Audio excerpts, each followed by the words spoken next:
And we are live. What's going on, YouTube Live? It is your boy, Billy Wroe. Today is Wednesday. I'd like to welcome you to the first row. And if it is Wednesday, you should already know what that means. It's time for the Wednesday word. That's Wednesday word.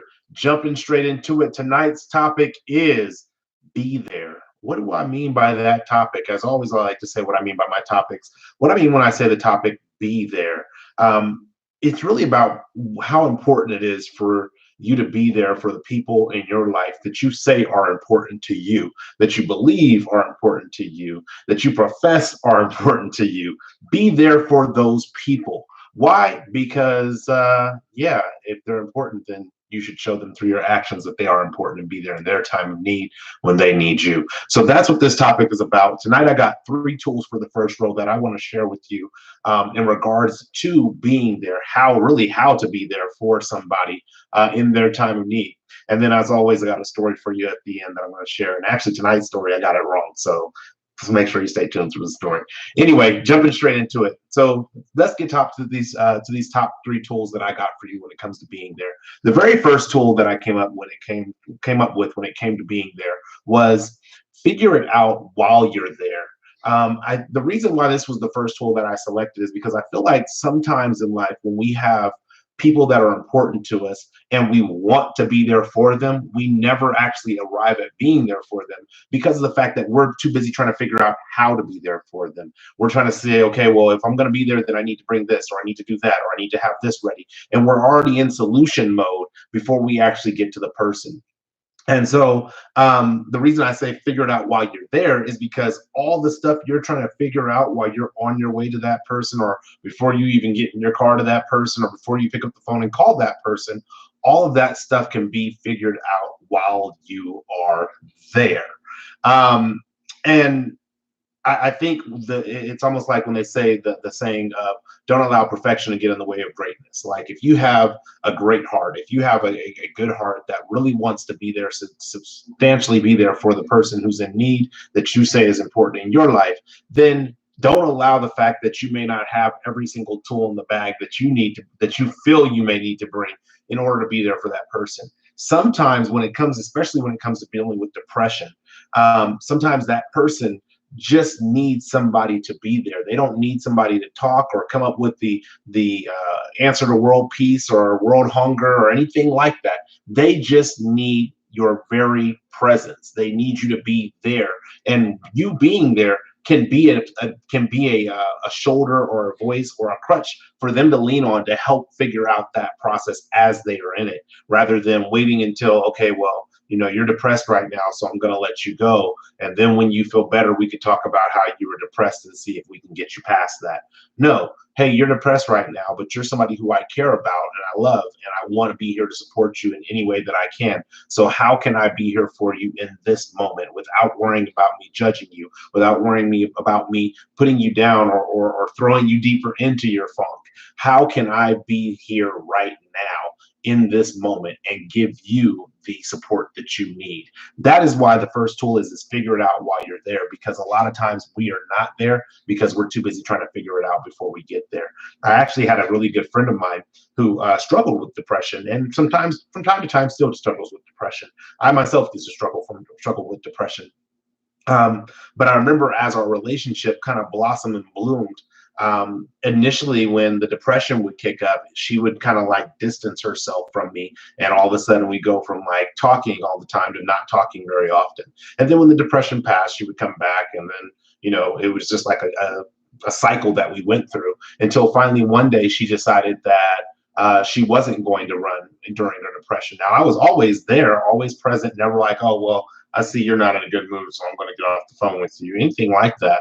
But it was very interesting when this change took place and she went through depression. Instead of pushing me away, the fact that I feel the fact that I had constantly been there throughout the other depression episodes, this time when the depression kicked in, she didn't push me out or push me away. And then I got to be there in a different kind of way for her because she just knew, like, wow, he's not going to say, well, where did my fun friend go? So now, because I'm not the fun friend, then he doesn't want to be around me. And when you're dealing with depression, the last thing you want to add on top of that is dealing with rejection. What's going on, Mark Anthony? Glad you could tune in live tonight.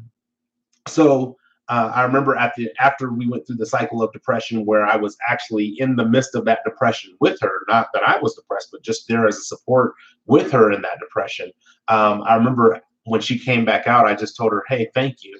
And she was like, "Well, thank you for what?" I was like, "Well, thank you for allowing me to be uh, there with you while you were depressed and not feeling like you had to be reclusive and go back into your shell so that I wouldn't see you in a depressed state. I appreciate you trusting me with that." And that's really what that first tool is about: is figure out how to be there, or figure it out while you're there. That's really about establishing trust and showing somebody that, hey, regardless of highs and lows in the lives that we go through, I'm not going to abandon you. And when people can establish that trust, that rapport, this is the first step to being there for them, no matter what they're going through in life. So that's tool number one. Tool number two, when it comes to be there, and I thought this was really interesting because it's kind of in regards to that story that I just shared with you, but don't force your presence. And what I mean by that is be emotionally available, but don't be emotional in regards to how you are there for somebody. And the reason I say this is because a lot of times, well, not a lot of times, but I have experienced in my life where when I've gone through some difficult times, that some people that I had in my inner circle only wanted to be there to hear what was going on as far as the drama in my life, or what my low was, what my challenges and what my issues were. And they kind of just like, I don't know if they got like a euphoria off of that, where it was like, oh, he's not perfect, or he's going through some struggles right now, so I'm actually doing better than him. I don't know exactly what that was, excuse me, but what it did was it let me know, as the person who I needed people to be there for me for, as that person, it was like, okay, I need to, number one, purge this area. And then it made me also cautious about who I let into my area when I am dealing with something, whether it's emotionally, financially, physically, mentally, whatever it may be, even like indirectly. It let me know that, hey, there's going to be some other boundaries that I'm going to set in order to let people in. However, if somebody was trying to come in to be there for me when I was going through something, let's say when I lost my job as a new father, and I lost my job and then went through a depression and then went through a divorce, went through a lot of different things, like back to back to back to back. And if somebody tried to force their way into that, all they were met with was resistance from me, number one. And I'm not saying that you kind of have to be able to gauge what resistance is a healthy resistance and what resistance is an unhealthy resistance in that relationship. But they were met with resistance from me because it was like, I don't have that rapport of trust with you. I don't feel like I can trust you to come in and see me in this vulnerable state and not possibly tear me down a little bit more. Like, I'm not talking about the, hey, get back up, get in the ring and fight again, or get up and fight. I'm not talking about that get back up mentality, but I mean, like, when somebody is down in the dumps, or their internal morale is low, sometimes the last thing they need is somebody who's going to come in and say, see, I told you so. Sometimes you don't need that I told you so. I mean, I'm going to be honest. Sometimes I want to tell people I told you so, but I just have to let it go and say, you know what? If I want to be there for them, then I can't be emotional about being right. Like, oh, see, I told you so. I'm right. You were wrong. Now, ha ha ha.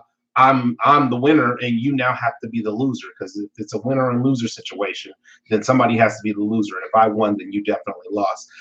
The other thing about don't force your presence is, you can't play the doctor and the victim at the same time.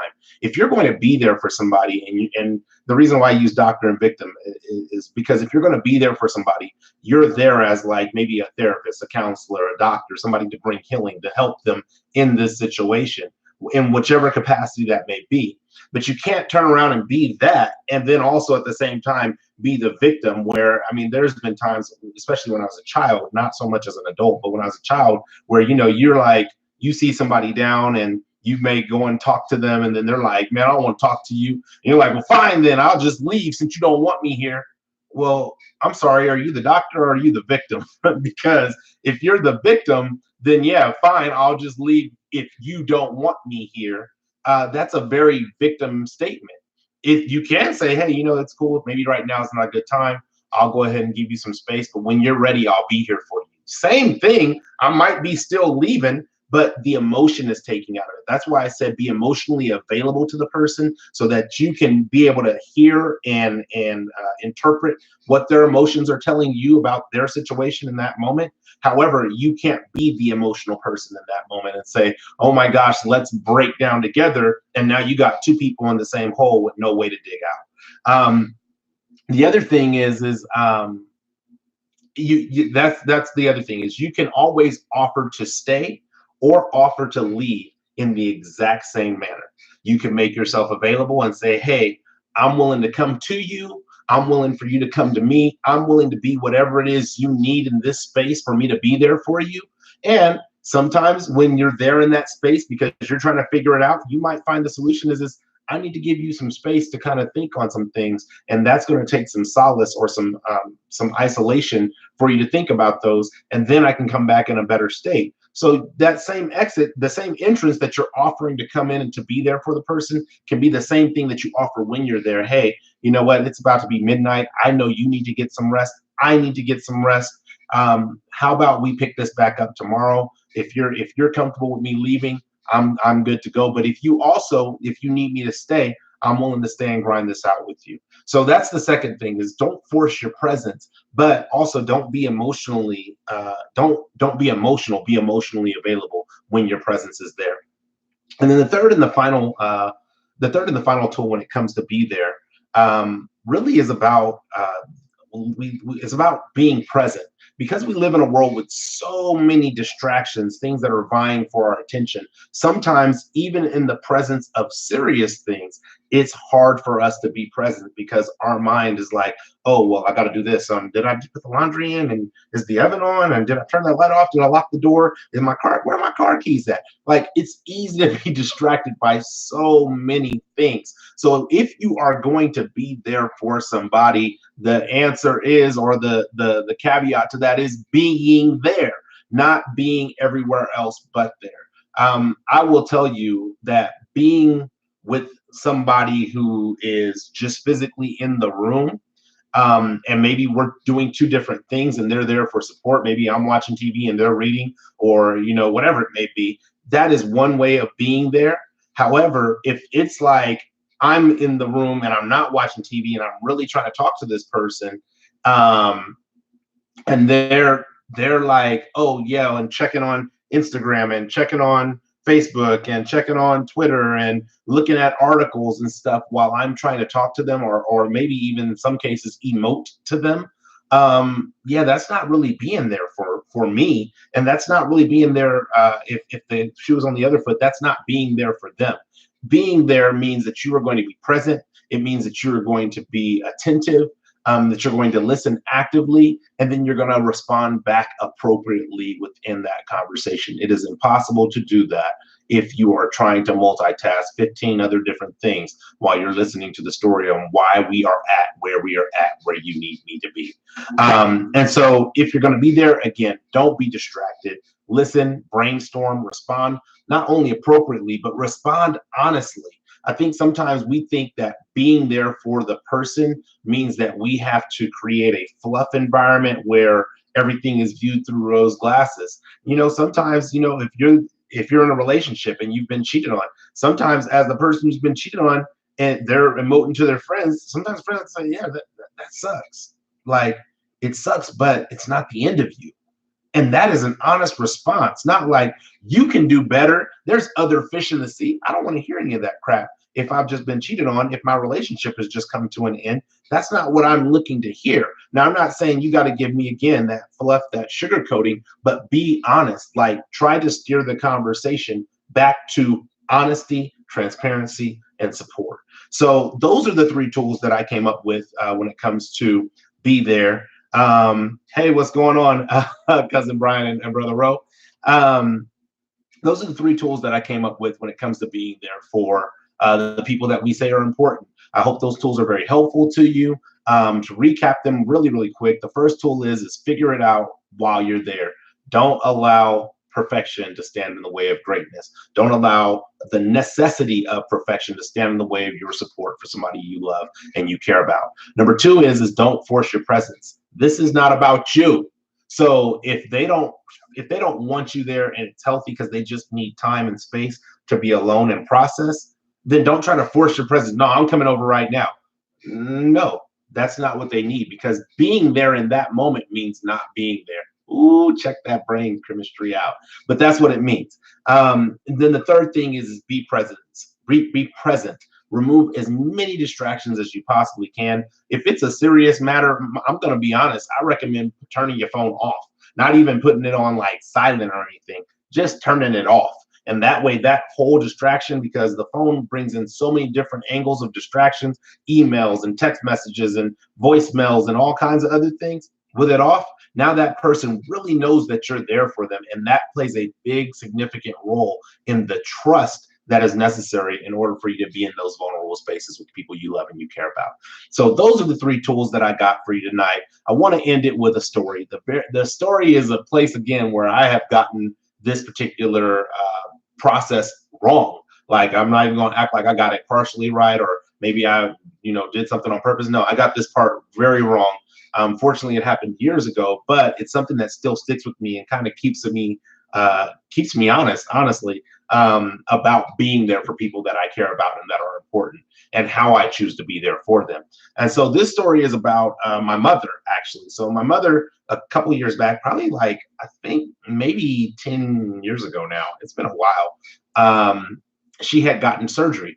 And the surgery required her to stay in the hospital for a couple of days. And it wasn't anything like serious, but it was surgery. And I obviously, if I'm going to be there and somebody's important and you love them, my mother would be high on that list, probably number one on that list.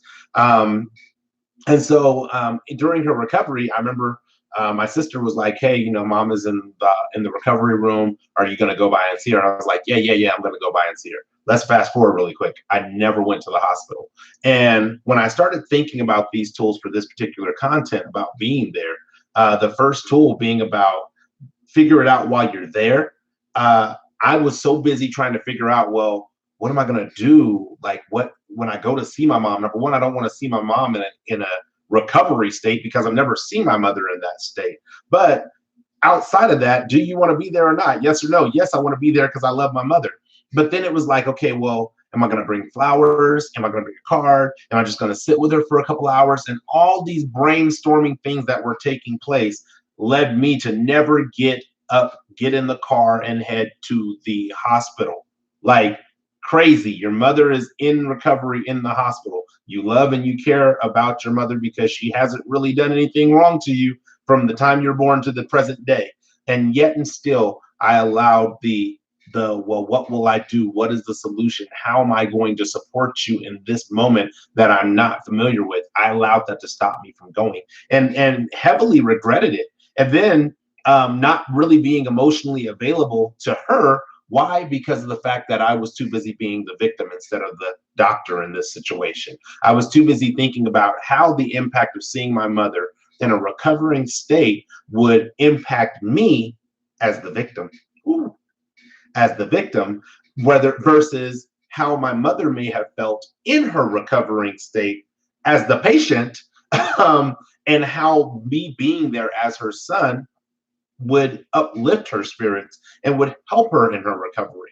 So then the third thing is just being present after the fact, where because of the distraction of feeling guilty and regretting the decision not to even make it to the hospital, then it's like after the fact, I'm not even present in the recovery at home process, because it's like, well, now I feel guilty and I don't want to talk to you about how your surgery went and if things are better, because I wasn't there. And that's the key to being present. That's the key to this whole thing about being there for people you say are important, people that you love, people that you care about. That is the key to this thing, is that you do not want to hinder yourself from being able to not only be there in the moment, but to be there in the future of that moment, because of the fact that you have feelings of shame, feelings of guilt, feelings of remorse, feelings of resentment. And so, though this is an area where I've gotten it wrong, my mother is doing fine health wise, fortunately. But this is something that I've taken as a lesson for myself to try to do my very best to get it right. And it doesn't mean I get it right all the time. I just missed a keen opportunity 2 weeks ago to be there for somebody that I love and I care about. But in the past week, I've been there for two other people that I love and I care about. And it's a continual learning process. So I really hope you guys have enjoyed this week's Wednesday Word. Be there for those you love and you care about. If you don't take anything else away, I've said that like 6 times. Be there for those you love and you care about in the way that you need to be there. And you can't play doctor and victim at the same time. The next time you'll see me live on the First Row will be next Wednesday, August 14th at 6:30 p.m. Pacific Standard Time, 9:30 p.m. Eastern Standard Time.